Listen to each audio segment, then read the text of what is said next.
A mystery that cannot be explained. An enigma that defies reason. A surprising and unexpected answer. To encounter such a mystery firsthand may change your life forever. Face to face with the greatest riddles of the ages, the world's most profound mysteries reach out and touch your life in ways you never imagined possible.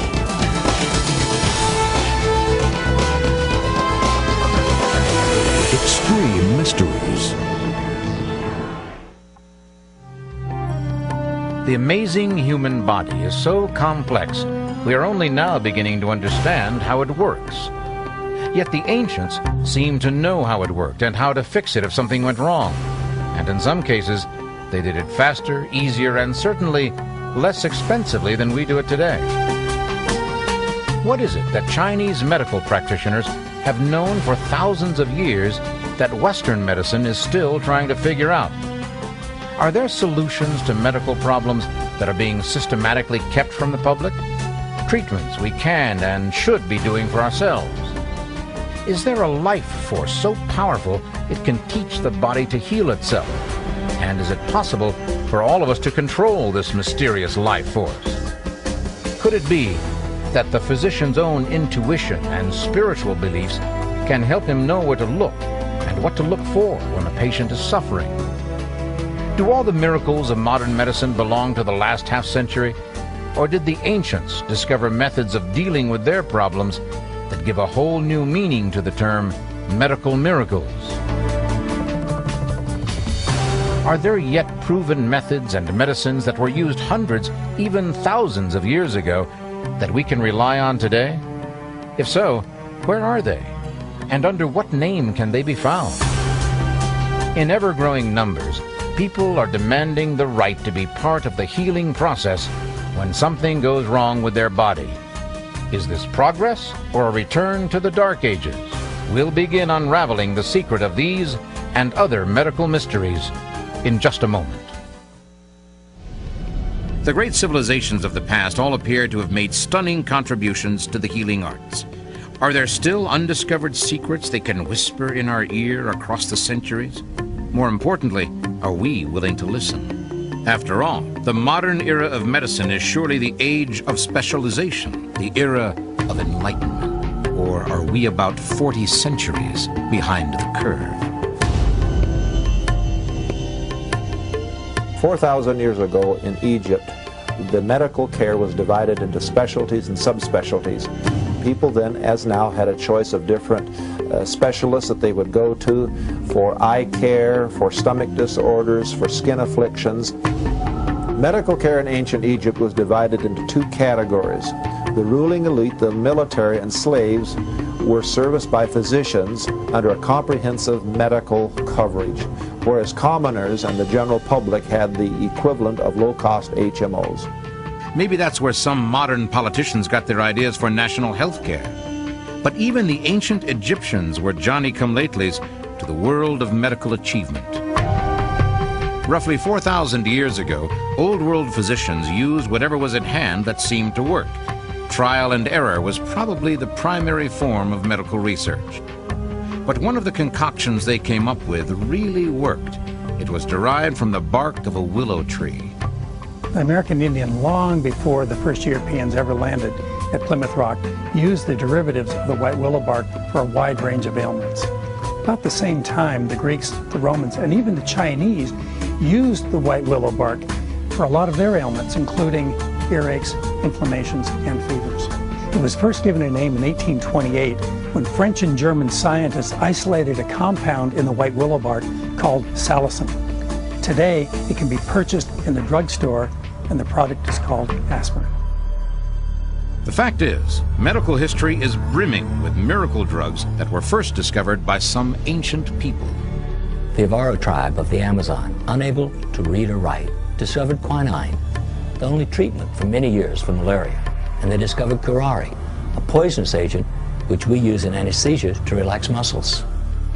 In ancient India, the moonshine plant, or wolfia, was widely used and revered by the holy men as a wonderful drug to treat snake bite, diarrhea, fever, dysentery, and especially for a sedative in mental illness.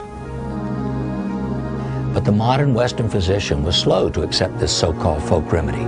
It wasn't until 1952 that a full-fledged study of the Rauwolfia plant brought about a revolution in the use of this age-old tranquilizer. Could it be that we're not quite as smart as we think we are?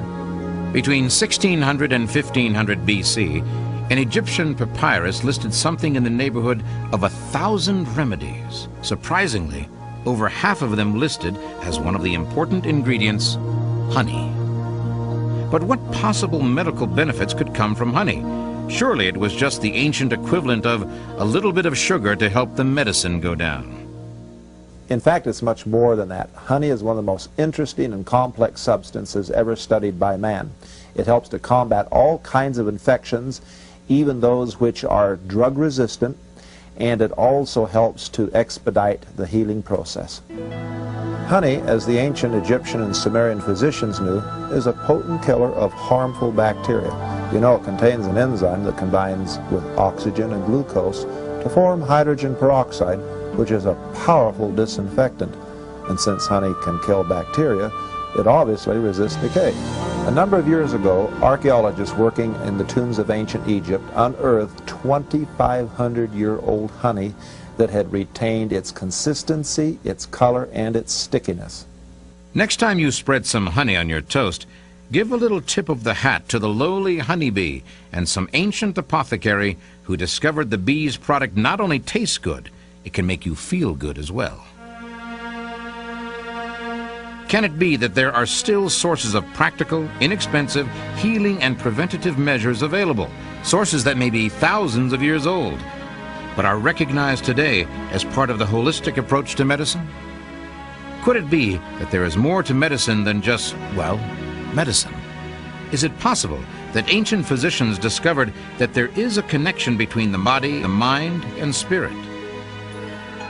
Early in the 2nd century, a man by the name of Zhang Zongying stood by helplessly while most of his family, including a beloved daughter, were wiped out by a severe epidemic.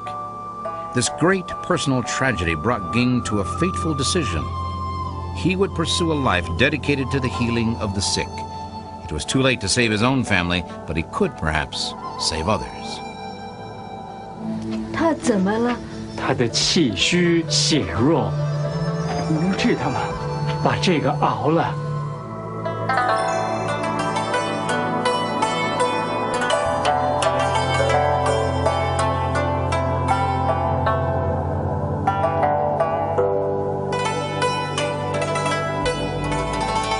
Among other things, Ging used a medical practice already ancient 2,000 years ago.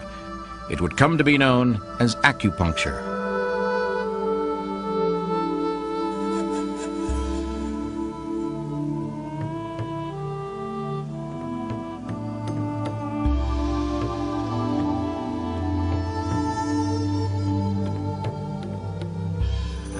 Daja 整体厉害。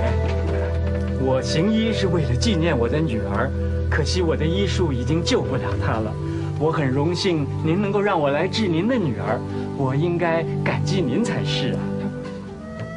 Besides the practice of medicine, Jing was also a scholar. He compiled a classic of Materia Medica in 220 AD that today is still used by Chinese physicians that have access to 5,000 years of medical wisdom from this land. Included in that work is an explanation of acupuncture, the practice of placing long, very thin needles at very precise locations along what are called life force meridians. This relieves blockages of the flow of all the important life energy Orientals refer to as qi. Acupuncture has been practiced essentially in the same way for 5,000 years. It is based on the Taoist principle of yin and yang, two opposite yet complementary forces in the universe. When yin and yang are balanced, the result is harmony. The purpose of acupuncture is to restore the balance of yin and yang in the life force, which we call qi. It incorporates, in a very real sense, body, mind, and spirit. In ancient times, people were close to the earth. They watched the stars, the coming and going of the seasons, the migrations of the birds and the animals.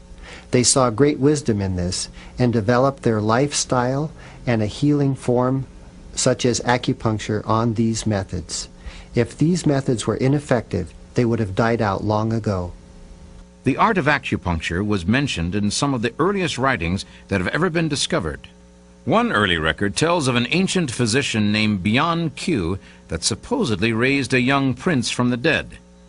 The fact is, a number of Western physicians have found that acupuncture works extremely well, and they have included it in their own practice. Indeed, today acupuncture has taken on a somewhat tenuous but very real place in modern medical practice as more of a complementary discipline as opposed to simply an alternative healing method.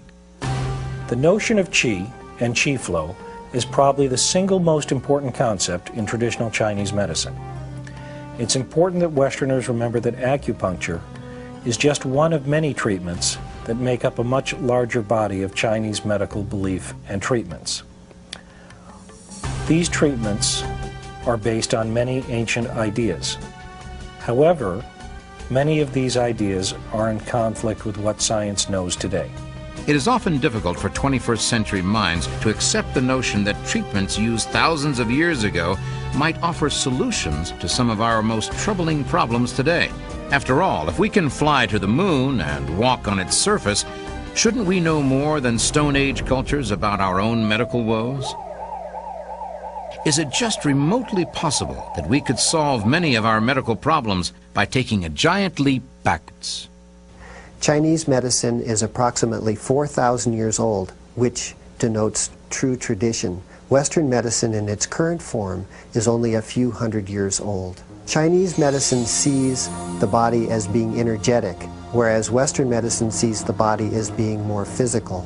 Chinese medicine, because it sees the body as energetic, treats illness and disease from the point of view of getting to the root cause as well as treating the symptoms. Whereas Western medicine, seeing more the physical aspects of the disease, treats more the symptoms. Are today's alternatives yesterday's conventional cures? Some astonishing discoveries lie just ahead.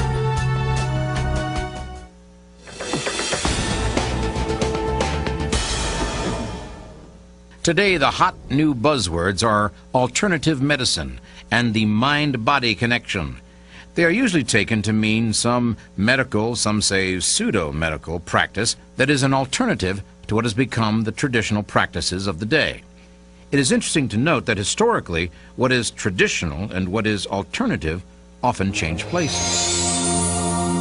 For example, in Germany in the 18th century, Samuel Christian Friedrich Hahnemann, a chemist and physician, became disenchanted with the medical practices of the day.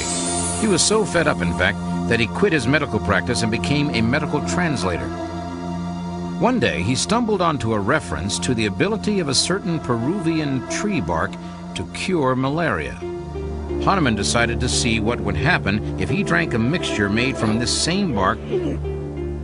The result was completely unexpected and frightening. Almost instantly, he came down with all the symptoms of malaria.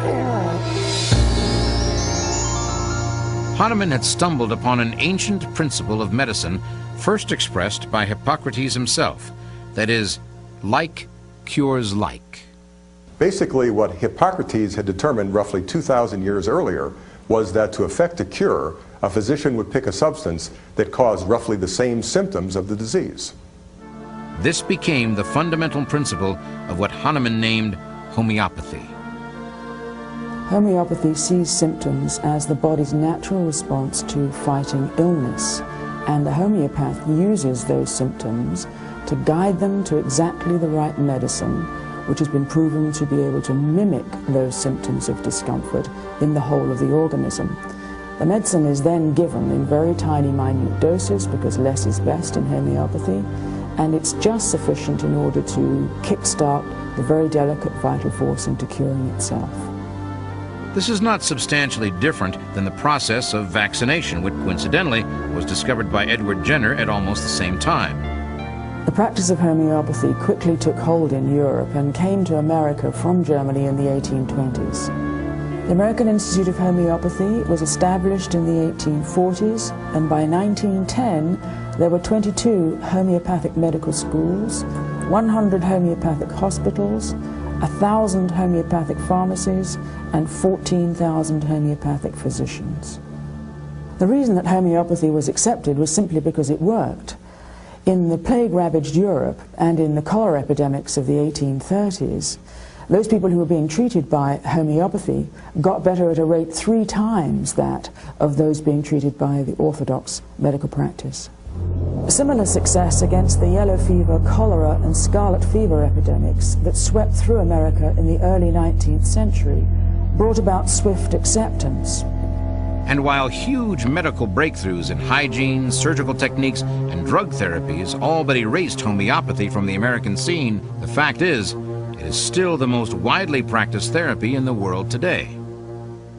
In fact, the British royal family have been using homeopathic medicines for 150 years, and both France and Germany boast hundreds of homeopaths and homeopathic pharmacies. Homeopathy appears to be enjoying a resurgence in America today, and that being the case, it might be a good idea to find out what else Hippocrates had to tell us. Hippocrates, the famous Greek physician, is generally credited with helping to found Western medicine. He got most of his medical knowledge from the ancient Egyptians. And it's interesting to note that he took a holistic view of treatment. In his writings, Hippocrates focuses on the general health of the patient as opposed to specific illnesses. For him, prevention was better than a cure. He prescribed fresh air, water, exercise, rest, and moderate diet.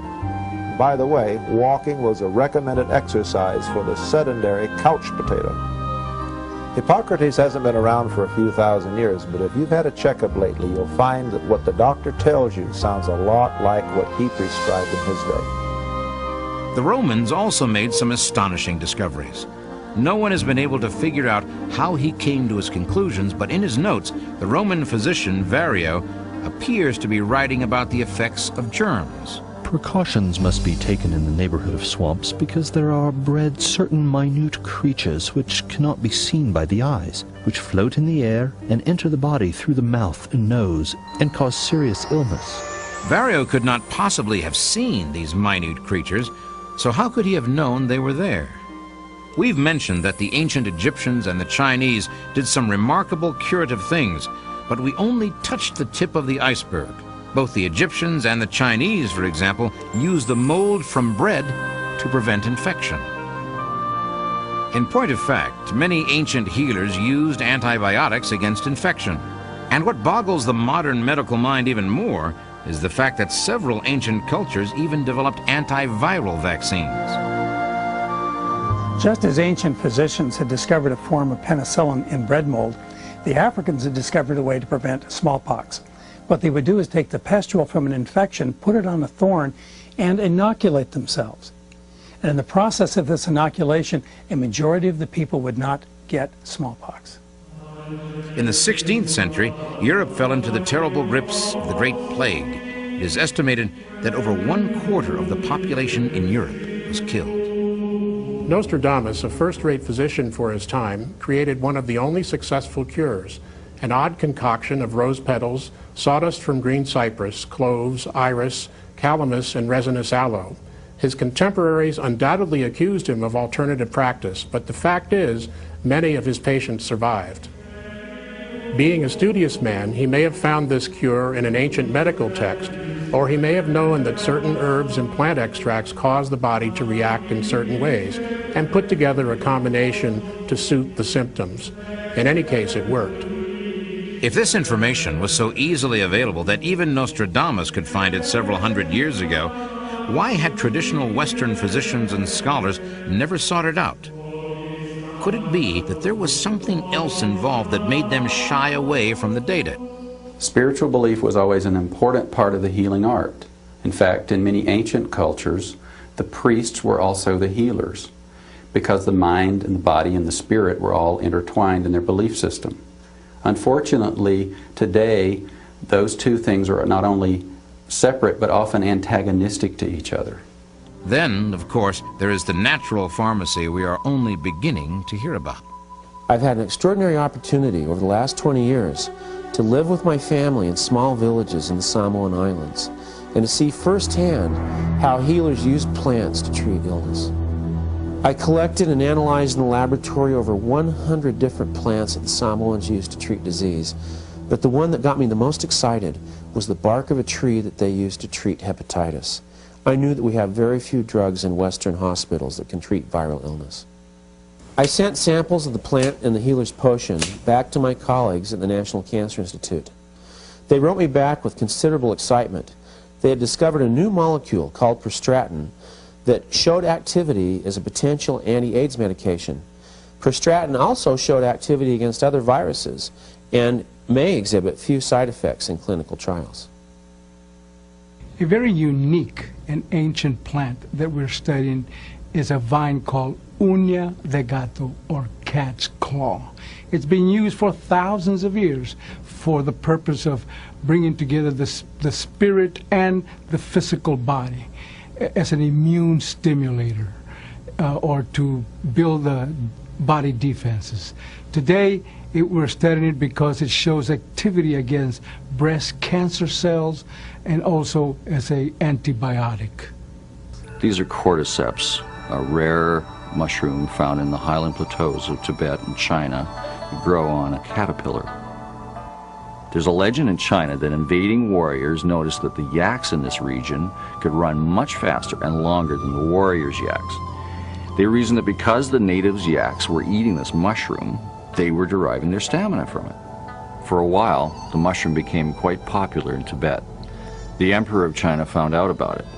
From then on, by imperial edict, nearly all the mushrooms had to be sent to the emperor and his court physicians. Today, it's so rare that it's illegal to take the mushroom from the mountains without a government permit. How long has mankind been using herbs? No one knows for sure, but the oldest known human corpse, the Iceman, who was discovered frozen high in the Alps of Europe, had in his leather pouch an antibiotic mushroom. Could it be that even his culture had an advanced knowledge of a healing art? Well, when scientists opened his leather pouch, one of the things they found was a type of mushroom known to have antibiotic and laxative properties. What this suggests is that people of this time may have recognized this mushroom for its use in treating infectious diseases. Researchers spent many years trying to cultivate this strange little mushroom, cordyceps, so that it could be developed for widespread use. Now their goal is to study the cultivated form and uncover its health benefits. Scientists the world over are combining the latest technology with ancient wisdom. For example, breast cancer experts at the University of California at San Francisco are doing an unprecedented clinical trial using Tibetan medicine as the sole therapy for advanced breast cancer. This is a study for women with advanced breast cancer. They will be receiving Tibetan medicine as their only treatment. Tibetan medicine is an ancient form of medicine that has been practiced for over 1,000 years. It relies on a diagnosis made by the pulse and an examination of the tongue, and then the use of herbal formulas. Women on the study will be followed closely as they are on other clinical studies to see if their cancer actually responds to this treatment. If we can learn to be more open to the teachings of the past, could we learn to be more accepting of things in the future? Native peoples have an important message for modern medicine. They've discovered over thousands of years that the plants and even the animals that surround them have important healing properties that can be used to treat serious disease. And without exception, I've found that indigenous peoples believe that the plants and animals are sacred, that they're worthy of respect and worthy of conservation. The work of my colleagues and myself has shown that indigenous people have, in fact, many potent molecules in the plants they use, molecules that can be developed as modern drugs. Everyone would welcome a vastly improved medical practice, particularly the patients. The question is, will it include the old wisdom along with the new technologies? After all, we are a combination of body, mind, and spirit.